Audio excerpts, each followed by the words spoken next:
வணக்கம் நண்பர்களே, நம்ம இந்த வீடியோவில் என்ன பார்க்க போகிறோம் அப்படின்னா, ரொம்ப நாள் எல்லாரும் கேட்டுட்டு இருந்த பவர் பாயிண்ட் ப்ரெசன்டேஷன் எப்படி ரெடி பண்ணுறதுன்னு தான் பார்க்க போகிறோம். அதுக்கு ஃபஸ்ட்டு உங்களோட லேப்டாப்பில் இருக்கிற பவர் பாயிண்ட் ஆப் வந்துட்டு ஓப்பன் பண்ணிக்கோங்க. ஃபஸ்ட்டு நம்ம இந்த வீடியோவில் என்ன பார்க்க போகிறோம் அப்படின்றத வந்துட்டு ஒரு கிளான்ஸ் பார்த்துடலாம்.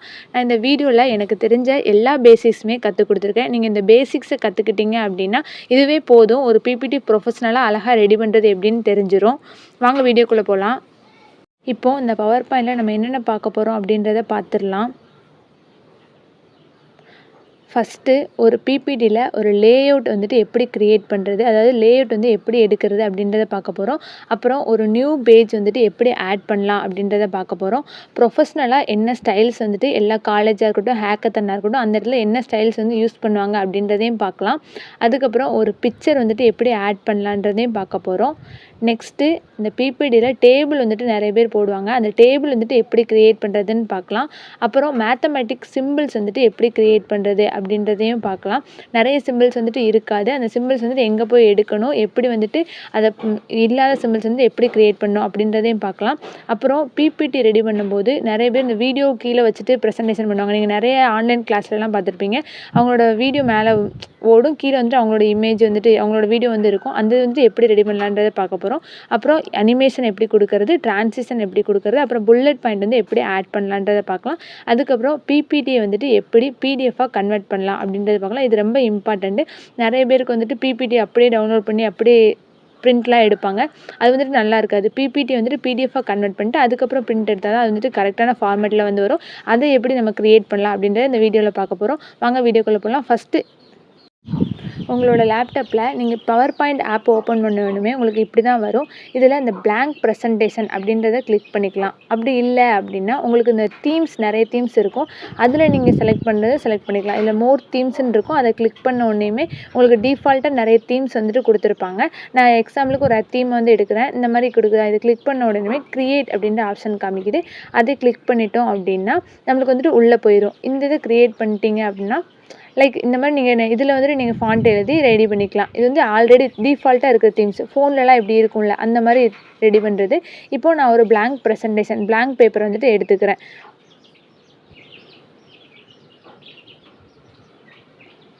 இப்போது இந்த பிளாங்க் பேப்பரில் நம்ம ஃபஸ்ட்டு என்ன பார்க்க போகிறோம் அப்படின்னா ஒரு லேஅவுட் வந்துட்டு எப்படி ஆட் பண்ணுறதுன்னு தான் பார்க்க போகிறோம். இதில் நீங்கள் டைப் பண்ணி பாருங்களேன், எந்த இடத்துலையுமே டைப்பே ஆகவே ஆகாது. நம்மளுக்கு டெக்ஸ்ட் பாக்ஸ் தான் ஏன்னா இருக்கவே இருக்காது. நம்ம டெக்ஸ்ட் பாக்ஸ் ஃபஸ்ட்டு ஆட் பண்ணணும். அதுக்கு தான் லேஅவுட் அப்படின்னு சொல்லுவாங்க. அந்த லேஅவுட்டுன்னு மேலே ஒரு கிளிக் இருக்கா, அதை கிளிக் பண்ண உடனேயுமே நம்மளுக்கு வந்து இந்த மாதிரி வந்துடும். இதில் நீங்கள் வந்துட்டு டைப் பண்ணிங்க அப்படின்னா இப்போ வந்துட்டு டைப் ஆகும். இதுதான் வந்துட்டு லேஅவுட் ரெடி பண்ணுறது. எப்படி ரெடி பண்ணணும், மேலே வந்துட்டு ஒரு லேஅவுட் அப்படின்ற ஆப்ஷன் இருக்கும். அதை கிளிக் பண்ண உடனே நிறைய வந்துட்டு ஆப்ஷன் காமிக்கும். உங்களுக்கு நிறைய என்னென்ன 2 இது டைப் பண்ண மாதிரி டைட்டில் ஒன்று போடணும், அப்புறம் வந்து நிறைய கீழே டைப் பண்ணணும், அந்த மாதிரி இருக்கிறத வச்சு நீங்கள் சூஸ் பண்ணி இதை எடுத்துக்கலாம். ஓகேவா? இப்போது லேஅவுட் எப்படி க்ரியேட் பண்ணுறதுன்னு பார்த்தாச்சு. நெக்ஸ்ட்டு எப்படி ஒரு நியூவாக ஒரு பேஜ் ஆட் பண்ணுறதுன்னு பார்க்க போகிறோம். ஓகேவா? இப்போது இந்த சைடில் லெஃப்ட் ஹேண்ட் சைடில் இப்போ 2 பேஜ் இருக்குதா, அதில் ஒரு இதில் கிளிக் பண்ணிக்கோங்க. கிளிக் பண்ண உடனே அதை கிளிக் பண்ணதும் என்டர் ஆப்ஷனை நீங்கள் கிளிக் பண்ணிங்க அப்படின்னா ஒரு நியூ பேஜ் வந்து நமக்கு ஓப்பன் ஆயிரும். இந்த மெத்தட் யூஸ் பண்ணி நீங்கள் நியூ ஸ்லைடு வந்து க்ரியேட் பண்ணிக்கலாம். ஓகேவா? நெக்ஸ்ட்டு ஏதாவது ஹேக்கத்தானாக இருக்கட்டும், இல்லை ப்ரொஃபஷனல் பிபிடி ப்ரெசன்டேஷன் ரெடி பண்ணுறீங்க அப்படின்னா அந்த இடத்துல மோஸ்ட்டாக வந்துட்டு டைம்ஸ் நியூ ரோமன் அந்த ஃபாண்ட்டு தான் வந்து யூஸ் பண்ணுவாங்க. இப்போது வேர்டை பொறுத்த வரைக்கும் டைம்ஸ் நியூ ரோமன் வந்துட்டு அதில் உள்ள அந்த டெக்ஸ்ட் வந்துட்டு 12 இன்ச்சில் தான் வந்து இருக்கணும், டைட்டில் வந்துட்டு 14 இன்ச்சில் தான் இருக்கணும் அப்படின்ட்டு நிறைய காலேஜில் வந்து சொல்லுவாங்க. எங்கள் காலேஜில் அப்படி தான் சொன்னாங்க. அந்த மெத்தட் தான் நான் இப்போ உங்களுக்கு சொல்லித்தரேன். மோஸ்ட்டாக வந்துட்டு எல்லோரும் டைம்ஸ் நியூ ரோமன் தான் யூஸ் பண்ணுவாங்க. ஏன் டைம்ஸ் நியூ ரோமன் மட்டும்தான் யூஸ் பண்ணுமா அப்படின்னு கேட்டாங்கன்னா அப்படி இல்லை, இது கொஞ்சம் பார்க்குறதுக்கு ப்ரொஃபஷ்னலாகவும் நீட்டாகவும் இருக்கும். அதுக்காக மட்டும் தான் இந்த மெத்தட் இந்த ஃபாண்ட் வந்துட்டு யூஸ் பண்ணுறாங்க. நெக்ஸ்ட்டு எப்படி ஒரு பிக்சர் ஆட் பண்ணலான்றதை பார்க்கலாம். இப்போது இதில் மேலே இன்சர்ட் அப்படின்ற ஒரு ஆப்ஷன் வந்து இருக்குது. அந்த ஆப்ஷனை நீங்கள் கிளிக் பண்ண உடனேமே கீழே வந்துட்டு அப்படியே பாருங்கள் ஆட் பிக்சர் அப்படின்றது காமிக்கும். இந்த பிக்சர்ஸ்ன்னு காமிக்குதா, இதை கிளிக் பண்ண உடனேமே ஆட் திஸ் டிவைஸ் அப்படின்றது காமிக்கும். அதை கிளிக் பண்ணிக்கோங்க. கிளிக் பண்ணதுமே உள்ளே வந்துட்டு இந்த மாதிரி நீங்கள் உங்களோட பிக்சர் வந்துட்டு வச்சுருக்க அந்த ஃபோல்டருக்கு வந்து போயிடும். அதில் உங்களுக்கு எந்த பிக்சர் வேணுமோ அதை செலக்ட் பண்ணிட்டு இன்சர்ட் அப்படின்றத கொடுத்துட்டா போதும். அவ்வளோதான். இப்போ உங்களுக்கு தேவையான பிக்சர் வந்துட்டு இன்சர்ட் ஆயிடுச்சு. இந்த மெத்தட் யூஸ் பண்ணி நீங்கள் வந்துட்டு பிக்சராக இருக்கட்டும், இல்லைனா ஏதாவது வீடியோவாக இருக்கட்டும், எல்லாமே இதில் ஆட் பண்ணிக்க முடியும். நெக்ஸ்ட்டு அடுத்து எப்படி ஒரு டேபிள் வந்துட்டு க்ரியேட் பண்ணலாம். பிபிடி ப்ரெசன்டேஷனில் டேபிள் போட்டு நிறைய பேர் வந்துட்டு எக்ஸ்பிளைன் பண்ணுவாங்க. அந்த டேபிள் எப்படி க்ரியேட் பண்ணுறது அப்படின்றத பார்த்துடலாம். இதுவும் அதே மாதிரி தான். நீங்கள் என்ன பண்ணுங்கள், ஃபஸ்ட்டு இன்சர்ட்டை வந்துட்டு கிளிக் பண்ணிக்கோங்க. இன்சர்ட்டை கிளிக் பண்ண உடனேமே கீழே வந்துட்டு உங்களுக்கு காமிக்குதா, டேபிள் அப்படின்றது வந்து காமிக்கும். அதை கிளிக் பண்ண உடனே இப்போது உங்களுக்கு எவ்வளோ நம்பர் ஆஃப் ரோஸ் வேணும், எவ்வளோ நம்பர் ஆஃப் காலம்ஸ் வேணும் அப்படின்றத செலக்ட் பண்ணிட்டீங்க அப்படின்னா உங்களுக்கான டேபிள் வந்துட்டு இங்கே க்ரியேட் ஆயிடும். பார்த்தீங்களா, இந்த மெத்தட் யூஸ் பண்ணி நீங்கள் டேபிள் வந்துட்டு ஈஸியாக க்ரியேட் பண்ணிக்க முடியும். இப்போது இந்த கீழே உள்ளதை பிடிச்சி இழுத்தீங்கன்னா லைக் உங்களுக்கு டேபிள் வந்துட்டு பெருசாகவும் எந்த சைஸ்க்கு உங்களுக்கு வேணுமோ அந்த மெத்தடில் பண்ணிக்கலாம். இதில் வந்துட்டு மேலே பார்டர்ஸ் இருக்கும். உங்களுக்கு எந்தெந்த மெத்தடில் பார்டர்ஸ் வேணுமோ அதை செட் பண்ணிக்கலாம். அப்புறம் கீழே வந்துட்டு பார்த்தீங்கன்னா எஃபெக்ட்ஸ் வந்து போட்டுக்கலாம். அதுக்கும் மேலே அதோட ஷேடிங் வந்து பண்ணுற மாதிரி இருந்துச்சு அப்படின்னா அந்த மெத்தடையும் நீங்கள் யூஸ் பண்ணி ஷேடிங் வந்து பண்ணிக்கலாம். நெக்ஸ்ட்டு ஒரு மேத்தமெட்டிக்கல் சிம்பிள்ஸ் எப்படி க்ரியேட் பண்ணுறது, அப்புறம் இருக்கிற சிம்பிள்ஸை எப்படி ஆட் பண்ணுறது அப்படின்றத பார்க்க போகிறோம். வாங்க இப்போது என்ன பண்ணிக்கிறோம் அப்படின்னா, நான் ஒரு நியூ ஸ்லைடு வந்துட்டு க்ரியேட் பண்ணிக்கிறேன். இப்போது நம்ம கீபோர்டில் பார்த்தீங்கன்னா நம்பர்ஸ் இருக்கும், அப்புறம் ஆல்ஃபபெட்ஸ் இருக்கும்.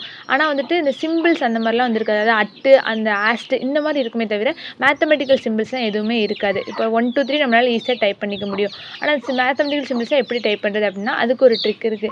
அதாவது இதிலே தான் இருக்குது, பிபிடி ப்ரெசன்டேஷன்லேயே தான் இருக்குது. என்ன பண்ணலாம் அப்படின்றத பார்க்கலாம். மேலே இன்சர்ட் அப்படின்ற ஒரு ஆப்ஷன் இருக்கா, அந்த ஆப்ஷனை கிளிக் பண்ணிக்கோங்க. கிளிக் பண்ணதும் இங்கே சைடில் ரைட் ஹேண்ட் சைடில் பாருங்களேன், சிம்பிள் அப்படின்ற ஒரு ஆப்ஷன் இருக்கும். அதை கிளிக் பண்ணிங்க அப்படின்னா இந்த இடத்துல நிறைய மேத்தமெட்டிக்கல் சிம்பிள்ஸ் வந்து நமக்கு கிடைக்கும். இதில் உங்களுக்கு எந்த சிம்பிள் வேணுமோ அதை நீங்கள் சூஸ் பண்ணி இன்சர்ட் பண்ணிக்கலாம். இப்போது இதில் இல்லவே இல்லாத சிம்பிள் நான் வந்துட்டு ஒரு ஈக்குவேஷனை எனக்கு க்ரியேட் பண்ணுறேன் அப்படின்னா அப்போ என்ன பண்ணுறது அப்படின்றதுக்கு அந்த மாதிரி கொஸ்டின் நிறைய பேருக்கு இருக்கும். அதுக்கு என்ன பண்ணலாம் அப்படின்றத சொல்கிறேன். பக்கத்தில் ஈக்குவேஷன் அப்படின்றது இருக்கா, அதை கிளிக் பண்ணிட்டு கீழே லிங்க் ஈக்குவேஷன் அப்படின்னு இருக்கும், அதை கிளிக் பண்ணிக்கோங்க. இப்போது நான் வந்துட்டு 2πr² அப்படின்றத வந்துட்டு எனக்கு வேணும் அப்படின்னு நான் வச்சுக்கிறேன். இப்போ நான் இதில் அப்படியே எழுதுகிறேன், டைப் போட்டிருக்கா இதில் 2πr² அப்படின்றத எழுதுகிறேன். இப்போ பாருங்கள், எனக்கு தேவையான 2πr² அப்படியே வந்துட்டு கிடச்சிச்சு. நீங்கள் கொஞ்சம் நீட்டாக எழுதுங்க, நான் கொஞ்சம் இதை எழுதுறதுனால தப்பாக வருது. நீங்கள் கரெக்டாக எழுதுனீங்க அப்படின்னா உங்களுக்கு கரெக்டான ஈக்குவேஷன் வந்துட்டு கிடைக்கும்.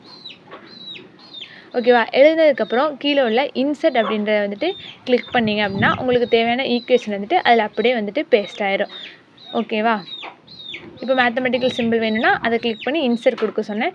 இன்சர்ட் கொடுத்தீங்க அப்படின்னா உங்களுக்கு தேவையான சிம்பிள் வந்துட்டு கீழே கிடச்சிரும். ஓகேவா, இப்போ நெக்ஸ்ட்டு என்ன பண்ண போகிறோம் அப்படின்னா, நீங்கள் நிறைய எஜுகேஷன் கான்டென்ட் ரிலேட்டட் வீடியோஸ்லாம் பார்த்துருப்பீங்க. மேலே வந்துட்டு நோட்டில் எழுதுவாங்க, கீழே வந்துட்டு அவங்களோட வீடியோ வந்துட்டு ப்ரெசென்ட் ஆகும். அந்த மாதிரி வீடியோ வந்துட்டு நம்ம எப்படி ப்ரெசென்ட் பண்ணும்போது எடுக்கிறது அப்படின்றதையும் பார்க்கலாம். இதுக்கு முன்னாடி நான் டிரான்சிஷன் வந்துட்டு எப்படி அப்ளை பண்ணுறது அப்படின்றத சொல்லிடுறேன். ஓகேவா, மேலே பார்த்தீங்கன்னா டிரான்சிஷன் அப்படின்ற ஒரு ஆப்ஷன் இருக்கும், அந்த ஆப்ஷனை கிளிக் பண்ணிக்கோங்க. இதில் வந்துட்டு நிறைய டிரான்சிஷன் அவங்களே வந்து கொடுத்துருப்பாங்க. அதில் உங்கள் பிபிடிக்கு எது சூட்டபிளாக இருக்கோ அதை வந்துட்டு சூஸ் பண்ணிக்கோங்க. மோஸ்ட்டாக ரொம்ப வந்து டிரான்சிஷன் வந்துட்டு வீடியோவில் பிபிடியில் வந்துட்டு போட வேணாம். டிரான்சிஷன் அதிகமாக போட்டோம் அப்படின்னா அது பார்க்குறவங்களுக்கு ரொம்ப கொஞ்சம் ப்ரொஃபஷ்னலாக இருக்கிற மாதிரி இருக்காது, ஏதோ வீடியோ பார்த்த மணிக்கு அந்த மாதிரி இருக்கும். ஆனால் ஒரு சிலர் வந்துட்டு போடுறாங்க, கொஞ்சம் ப்ரொஃபஷ்னலாக இருக்கிற மாதிரி நீங்களும் செட் பண்ணிக்கோங்க. நெக்ஸ்ட்டு புல்லட் பாயிண்ட்ஸ் வந்துட்டு எப்படி ஆட் பண்ணுறதுன்னு பார்த்துடலாம். நிறைய பேருக்கு இதெல்லாம் தெரிஞ்சிருக்கும், இது கூடவா தெரியாமல் இருக்கும் அப்படின்ற மாதிரி யோசிக்காதீங்க. நான் பேசிக்ஸ் அப்படின்றனால எல்லாத்தையுமே சொல்கிறேன். இப்போது நான் வந்துட்டு கீழே வந்துட்டு ஒரு 4 பேர் வந்துட்டு டைப் பண்ணிக்கிறேன்.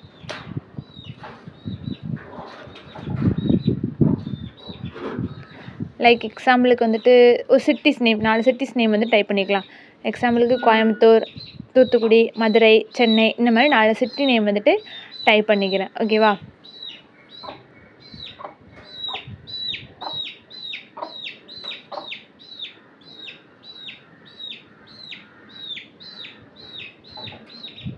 ரொம்ப ஜாம் ஆகுது.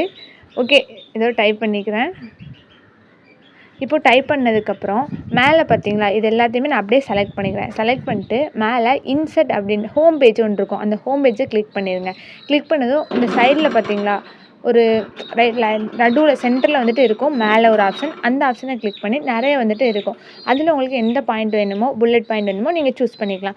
அது இல்லாமல் 1 2 3 நான் போடணும் அப்படின்றத போடலாம் அப்படின்னு நினைக்கிறேன் அப்படின்னா அதுக்கு பக்கத்தில் பார்த்தீங்கன்னா 1 2 3 ஆப்ஷன் வந்து இருக்கும். அந்த மெத்தடை யூஸ் பண்ணியும் நீங்கள் வந்துட்டு போட்டுக்கலாம். ஓகேவா, இந்த மெத்தட் யூஸ் பண்ணி நீங்கள் வந்து புல்லட் பாயிண்ட் வந்து ஆட் பண்ணிக்கலாம்.